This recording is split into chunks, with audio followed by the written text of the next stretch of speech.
Hi everyone, I'm Bridget and welcome to my channel if you're new here. I am a mentor and a soulful coach that helps people integrate spiritual practices and mindset techniques into their daily lives. And I really feel strongly about this because I want us to have a really enjoyable human experience while we're here. Today I want to talk about doing more of what you love. And I was reminded of this topic and just the importance of this by one of my amazing coaching clients who I love so dearly. And she's gone through a number of health issues that really made her look at her life. And her mentality now is, we're all gonna die anyway. And this is not in a morbid way. This is really just understanding our mortality and understanding that our human experience in this vessel is not forever. The soul lives on, but in this body, it's not forever. So what is holding us back from doing what we love? Well, society, and a lot of the beliefs that have really been pushed upon us from childhood and from the moment that we were born. We are really conditioned to follow a certain set of paths.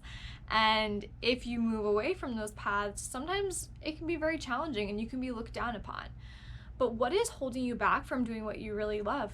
What is holding you back from traveling the world? What is holding you back from quitting your job and doing something else? A lot of the time, we are just so scared of what others might think of us if we really do what we love. But I want to talk to you about why we should be doing what we love. And the really number one reason is that, yes, we're not going to be here forever. So, and we never really know, when tomorrow won't be. Not to be super morbid, but this is truth. This is true. So, we have to understand that we are here for a reason, and we have the ability to do what we love. Happiness, success, joy, they are your birthright. Your true essence is love. So doing the things that bring you back to that place are your birthright. You deserve to do that. Many people that I talk to in my coaching programs also say to me, well, I don't know what I love. And I understand that because we are also conditioned to do things that are, smart and monetarily successful and look good on paper. So maybe you've gone through high school, you've gone to college, you spent 4 years trying to figure it out, and you chose a career path that was, successful. So I went into college thinking I wanted to major in business because I wanted to have my own business, which I do now, but I didn't think that was the reason. I wanted to go into business because I knew that I would make good money, say as a financial advisor or in marketing, something like that. I was only in it for the money. There was maybe this much of, okay, I like doing that. So a lot of the time society has taught us that we should be doing things, not that we love, but what will bring us success. And success could be defined many, many ways. So that's a whole topic for another day.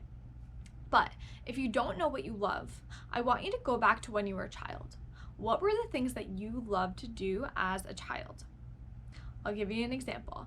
So when I was a kid, I loved to play outside and set up campfires. So I'd gather all the rocks around, set them in a big circle, pretend like I had a fire because I wasn't actually having a fire. I would pretend to go get food for, anyone I was playing with. And this makes me think of now how I love ritual, I love ceremony, I love connecting with people in a circle. So it doesn't have to be completely linear, but you can see the connection of what I loved to do as a child and what I love now. Also, you can really think about how you feel once you're done with something.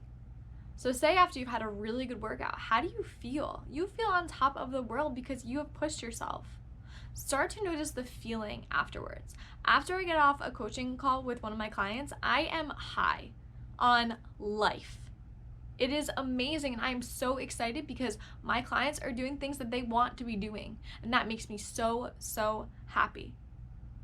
So start to be aware of how you feel, and not just afterwards, but how do you feel at the thought of that thing?